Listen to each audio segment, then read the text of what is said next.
하나님께서 주신 말씀은 사도행전 6장 1절부터 7절까지 말씀입니다. 사도행전 6장 1절 하나님의 말씀입니다.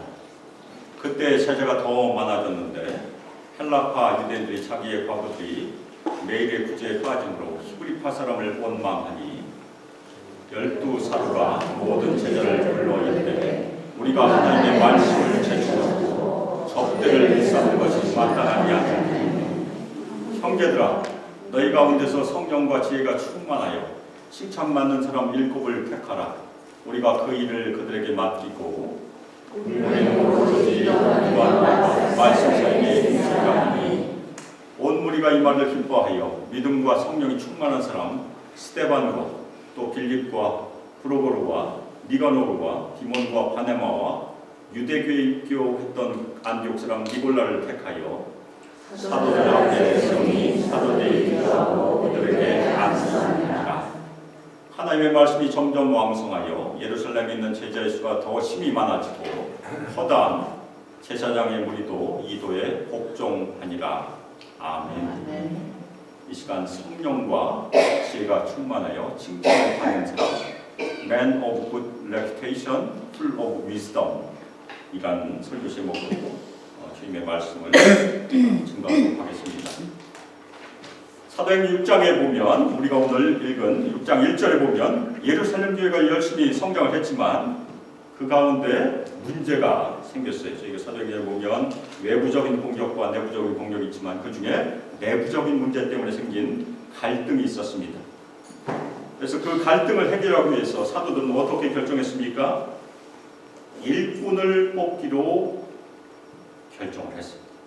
그리고 그 일꾼을 불렀는데 일꾼의 숫자가 몇 명입니까? 7명.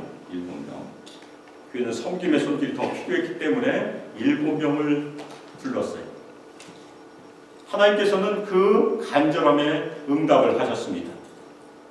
그리고 오늘 7절 말씀에 보면 그 결과로 하나님의 말씀이 왕성해졌고 교회는 성장하였다. 성경이 기록하고 있어요. 이것은 한 예입니다. 교회는 섬김의 직분을 잘 세우면 성장하게 되어 있다. 아멘입니까? 네. 오늘 저희 수막교회는 교회 창립 11주년을 기념하면서 또 한 분의 안수 집사를 안수하여 세웁니다. 그리고 그동안 열심히 교회를 섬겨오신 3분의 여자 집사님에게 명예권자로 임명을 합니다. 하나님께서 우리 수막교회를 오늘까지 지켜주시고 인도하여 주셨음에 감사를 드리고 오늘 저희가 세우는 이 섬김의 직분을 통해서 그리고 우리 모든 성도들의 자발적인 섬김과 희생을 통해서 우리 수막교회가 계속해서 성장하기를 바람으로 말씀을 나누겠습니다. 오늘 저희 교회가 집사 한 분을 안수하여 세우는데 그러면 이 집사란 직분은 어떤 직분입니까? 이 집사란 말은 신약성경 원어에서 하인이나 시종 혹은 일꾼이라는 뜻을 가진 그냥 평범하게 썼던 그런 말이에요. 그런데 이 하인이나 일꾼이라는 말은 마태복음 10장 45절에 보면 예수님께서 친히 말씀하신 내용에서 섬기다라는 말이 나오는데 그 말이 나온 말입니다. 마가복음 10장 45절 인자가 온 것은 섬김을 받으려 함이 아니라 도리어 섬기려 하고 자기 목숨을 많은 사람의 대성물로 주려 함이니라. 근데 이 집사라는 한자어예요. 제가 사자가 무슨 사자인가 확인해 봤더니 일사자입니다. 그래서 집사라고 하면 일을 맡은 사람 아니면 일을 붙드는 사람 그런 의미를 가지고 있어요. 그런데 이 집사란 말이 우리말 성경에 어떻게 왔을까요? 제가 찾아봤더니 집사란 말은 원래 중국어 성경에 있었다고 합니다. 그런데 중국어 성경 번역을 참조해서 최초의 한글 번역 우리가 로스 성경이라고 부르기도 하는데 서상돈이 맞나요? 저도 갑자기 기억이 가물가물해졌는데 최초의 1887년에 신약전서가 번역됐을 때 거기 집사라는 말이 들어왔어요. 그리고 1933년에 공식적인 개역 한글 번역본이 생겼습니다. 우리가 쓰고 있는 개역개정의 처음이죠. 그때 집사란 말이 기록이 됐고 한국교회 공식 용어가 됐습니다. 그래서 지금은 교회 직분자를 가리키는 고유 명사가 됐어요. 그런데 오늘 저희가 사도행전 읽어봤지만 이 사도행전 원문에는 집사란 말이 등장하지 않아요. 사도행전 끝까지 봐도 집사란 말이 등장하지 않아요. 나중에 사도행전 25장인가 가보면 전도자 빌립을 집사라고 번역을 했는데 그건 우리말 번역이고 원래는 그냥 7사람으로 끝납니다. 오늘 6장 3절에도 보면 7이라고 번역이 되어 있고 보통 7사람이라고 해요. 형제들아 너희 가운데서 성령과 지혜가 충만하여 칭찬받는 사람 7을 택하라. 우리가 이 일을 그들에게 맡기고. 그러면 집사는 어디에 나올까? 우리 개역개정 번역에 보면 순서대로 연대기 성경을 보면 빌립보서 1장 1절이 아마 제일 처음 나오는 것일 것입니다. 그리고 디모데전서 3장 8절에서 13절에 보면 집사의 자격에 대한 말씀이 나오는데 거기 집사라는 말이 잘 나와요. 그리고 다른 곳에 가면 집사라는 말은 또 나오지 않습니다. 빌립보서 1장 1절 그리스도 예수의 종 바울과 디모데는 그리스도 예수 안에서 빌립보에 사는 모든 성도와 또한 감독들과 집사들에게 편지하노니.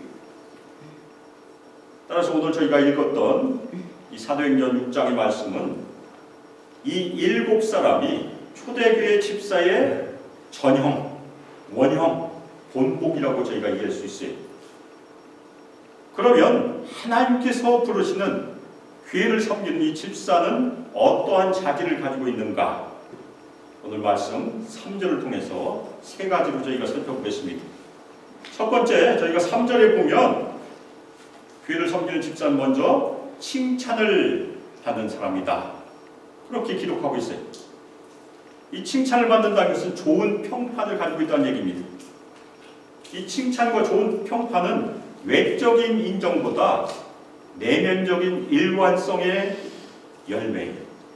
이 내적인 일관성, 영어로 얘기하면 인테그리티, 그것은 사람들이 직접 볼 수 있는 내용입니다. 사람들이 증명할 수 있어요. 그래서 집사가 먼저 칭찬받는 사람이어야 한다는 것은 집사는 교회가 보증한 사람이어야 한다. 그런 말씀입니다. 아멘입니까? 아멘. 집사는 주일뿐만 아니라 평일에도 교회를 나오지 않는 나머지 요일에도 신실한 자여야 합니다.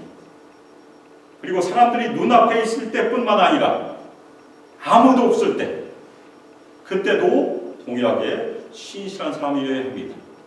물론 우리 성도들도 마찬가지. 신실함은 골로새서 3장 23절 저희가 짧게 얘기하면 골323입니다. 골323 이 말씀처럼 남이 보지 않아도 하나님께서 보고 계신다는 것을 믿고 무슨 일을 할 때, 모든 일을 할 때 어떻게 해야 됩니까? 죽게 하듯 하라. 굉장히 중요한 말씀입니다. 골로새서 3장 23절 무슨 일을 하든지 마음을 다하여 죽게 하듯 하고 사람에게 하듯 하지 말라. 따라서 이 칭찬을 받는다는 것은 교회의 신뢰를 말하고 있습니다. 세상의 추천이 아니라는 얘기. 교회의 신뢰를 받는 사람, 모든 사람의 칭찬을 받는 사람, 그 사람이 집사입니다. 예수님께서 마태복음 18장 20절에서 두세 사람이 내 이름으로 모인 곳에는 나도 그들 중에 있는다. 그렇게 말씀하셨어요. 이 두세 사람은 누구겠습니까? 예수님께 신실한 주님의 종이에요. 예수님은 주님께 신실한 두세 사람을 지금도 찾아요.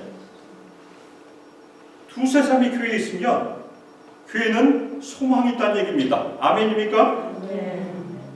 여기 계신 모든 분들이 주님께서 찾으신 두세 사람 안에 포함되시기를 주님의 이름으로 축원합니다. 네. 두 번째 자질, 교회를 섬기는 집사는 3절에 보면 성령이 충만한 사람이어야 합니다. 사도는 단지 일만 잘한 사람을 뽑지 않았어요. 그들은 성령 충만한 사람을 찾았습니다. 이 성령 충만한 사람의 특징이 무엇입니까? 하나님의 임재와 말씀에 민감한 사람, 하나님의 말씀에 두려워 떠는 사람, 주님의 말씀 앞에 눈물이 있는 사람, 그리고 기도할 때 하늘이 움직이는 사람, 그 사람이 성령이 충만한 사람이에요. 따라서 성령이 충만한 사람은 누가 인정한 사람입니까? 하나님이 인정한 사람입니다. 우리가 성령 충만 얘기하면 보통은 보이는 은사를 생각하는데 그것만이 아닙니다. 성령 충만은 보이는 은사와 아울러 인격이 포함되어야 합니다. 성령 충만한 사람의 인격에서는 겸손과 온유가 나와야 돼요. 예수님의 특징이 아닙니까? 그리고 부드러움이 흐르고 예수 그리스도의 십자가의 향기가 드러낸 사람이 성령 충만한 사람의 특징입니다. 사람의 손으로 우리는 사람을 안수하여 세웁니다. 그런데 사람의 손으로 세운 자는 손이 흔들면 넘어질 수 있어요. 그렇지만 성령의 손에 붙들린 집사는, 성도들은 폭풍 중에서도 절대 흔들리지 않습니다. 오늘 임직받는 집사님, 그리고 우리 모든 성도들, 성령께서 우리 안에 충만히 거하시면 우리 안에 계신 성령께서 우리와 하여금 교회를 더 사랑하게 하시고 성도들 더 사랑하게 하실 것을 믿으시기를 주님의 이름으로 축원합니다. 세 번째 특징, 교회를 섬기는 집사님은 역시 3절에 나와 있어요. 지혜 있는 사람. 집사는 단순히 감정과 지식으로 교회를 섬기지 않아요. 지식이 많다고 해서 지혜가 많은 것이 절대 아닙니다. 머리가 크다고 해서 지혜가 많다는 것이 아니에요. 집사에게는 성령께서 주신 분별력이 필요하다는 얘기입니다. 분별의 은사가 꼭 필요하다는 얘기입니다. 하나님의 말씀에 입각한 성령의 지혜가 필요한 것이 집사에게 꼭 필요한 것입니다. 지혜가 있는 사람은 문제가 있을 때 어떻게 해결합니까? 하나님께 기도하면서 길을 찾아야 한다는 얘기입니다. 그래서 지혜가 있는 사람은 감정이 흔들 때에도 주님의 뜻을 먼저 묻는 기도의 사람이어야 한다는 것이 세 번째 자질입니다. 그래서 지혜는 경험에서 오는 것도 아니고, 경험에서 올 수도 있어요. 머리에서 오는 것도 아니고 머리에서 올 수도 있죠. 그런데 가장 중요한 것이 무엇입니까? 하나님의 지혜는 어디서 옵니까? 무릎에서 온다. 아멘 하시길 주님의 이름으로 축원합니다. 그래서 우리 모든 우리 집사님들, 우리 성도들, 우리 무릎이 낙타 무릎이 다 되시기를 주님의 이름으로 축원합니다. 오늘 임직받는 집사님, 우리 모든 성도들, 세상의 갈등을 이겨낼 하나님의 지혜를 다 가지기를 주님의 이름으로 축원합니다. 특별히 주님의 충실한 기도의 일꾼이 되어서 세상이 감당치 못할 사람들이 다 되시기를 주님의 이름으로 축원합니다. 하나님께서 우리에게 부어주신 지혜로 우리 교회를 섬기고 또 우리 모든 성도들 다 섬기시기를 주님의 이름으로 축원합니다. 그리고 오늘 세 분의 여자 집사님을 저희가 명예권자로 임명하기 때문에 권사에 대해서도 짧게 말씀드리겠습니다. 권사는 역사적으로 감리교 창시자 요한 웨슬리가 시작한 속장이라고 하죠. 속장, 클래스 리더로부터 기원한다고 보통 이해를 하고 있어요. 따라서 권사는 원래 남자와 여자가 다 해당됩니다. 지금도 감리교는 남자 권사가 있다는 얘기를 제가 들은 적이 있어요. 그런데 권사가 남자인 경우는 어디서 저희가 예를 찾을 수 있겠습니까? 사도행전 4장 36절 보면 바나바라는 사람이 나와요. 바나바. 그래서 바나바의 섬김의 예를 저희가 들 수 있습니다. 사도행전 4장 36절 구브로에서 난 레위족 사람이 있으니 이름은 요셉이라 사도들이 일컬어 바나바라 번역하면 위로의 아들이라 하니. 근데 이전 개역 한글은 위로의 아들이라고 하지 않고 권위자라고 번역을 했어요. 그래서 권위자라고 하니까 이 권세가 있는 사람인가? 그렇게 생각할 수 있는데 한자를 잘 살펴보면 권자는 권변한다는 권자, 위자는 위로한다는 위자, 그리고 자는 무슨 자자이겠습니까? 아들 자자예요. 아들 자자. 그래서 바나바는 권면과 위로를 잘하는 아들이다. 그 별명을 가지고 있어요. 바나바는 권면과 위로에 은사가 있었던 사람이 오늘 명예의 원서로 인용받는 이 세 분의 여자 집사님들뿐만 아니라 우리 수많게 모든 여자 집사님들 교회 안에서 그리고 교회 밖에서 권면하고 위로하는 일에 더욱 힘쓰시길 주님의 이름으로 축원합니다. 그럼 이 권사회가 여자는 없을까요? 여자도 당연히 있어요. 로마서 16장 1절에 보면 바울이 겐그리아 교회 일꾼으로 있는 자매 누구입니까? 베베를 로마 교회에 천거해요. 로마서 16장 1절 내가 겐그리아 교회에 일꾼으로 있는 우리 자매 베베를 너에게 천거하노니. 아마도 이 베베는 바울이 써서 보낸 로마서를 가지고 직접 로마에 간 사람으로 저희가 이해할 수 있어요. 근데 여기서 일꾼이라고 우리가 번역을 했는데 집사라는 말과 똑같아요. 그래서 베베가 겐그리아 교회에 여자 집사였을 것이라고 해석하기도 합니다. 여기 집사는 안수 집사예요. 여자 안수 집사였을 가능성이 있다는 얘기입니다. 그래서 여자 권사님의 예는 겐그리아 교회의 일꾼이었던 베베의 충성스러움, 그리고 그 다음 구절에 보면 이 베베가 여러 사람과 바울의 보호자가 됐다고 칭찬을 하고 있어요. 그래서 권사의 중요한 일이 무엇입니까? 성도들과 목회자의 보호자.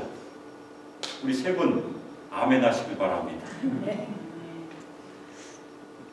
그것이 권사의 중요한 자질이며 또 책임이기도 합니다. 사랑하는 성도 여러분, 집사라는 원래 말뜻 그대로 섬기는 자예요. 그리고 권사의 자리도 권면하고 위로하는 소중한 자리입니다. 집사의 자리, 권사의 자리는 결코 작지 않아요. 그리고 교회 안에 어떤 직분도, 어떤 자리도, 그리고 성도라는 이름의 자리도 결코 작지 않습니다. 제가 읽었던 빌립보서 1장 1절에 보면 순서가 어떻게 되어 있습니까? 성도가 맨 앞에 나와요. 그 다음에 감독이니까 목사가 나오고 그 다음에 집사가 나왔어. 섬기는 자라는 이 말은 에베소서 3장 7절에서 바울이 자신에게 썼어요. 에베소서 3장 7절 이 복음을 위하여 그의 능력이 역사하신 대로 내게 주신 하나님의 은혜의 선물을 따라 내가 일꾼이 되었노라. 근데 영어 성경 어떤 번역은 이 일꾼을 서번트, 시종이라고 번역을 해요. 그리고 섬기는 자라는 이 말은 딱 한 번 예수님께 쓰입니다. 로마서 15장 8절에서 예수님께 사용됐어요. 내가 말하노니 그리스도께서 하나님의 진실함을 위하여 할례의 추종자가 되셨으니 이는 조상들에게 주신 약속들을 견고하게 하시고, 개역개정에서는 섬기는 자 대신 추종자라고 번역을 했는데 아마도 이 번역하신 분들이 감히 어떻게 예수님을 섬긴 자로 번역할 수 있을까 해서 추종자라는 말을 쓴 것 같아요. 영어 성경은 다 서번트라고 번역을 해요. 바울도 자신을 섬기는 자라고 불렀고 바울이 예수님을 섬기는 분이라고 불렀어요. 따라서 이 섬기는 자리, 집사의 자리, 권사의 자리는 결코 작지 않은 얘기입니다. 예수께서 수건을 들고 무릎을 꿇고 제자들의 발을 씻겼던 자리가 바로 집사의 자리입니다.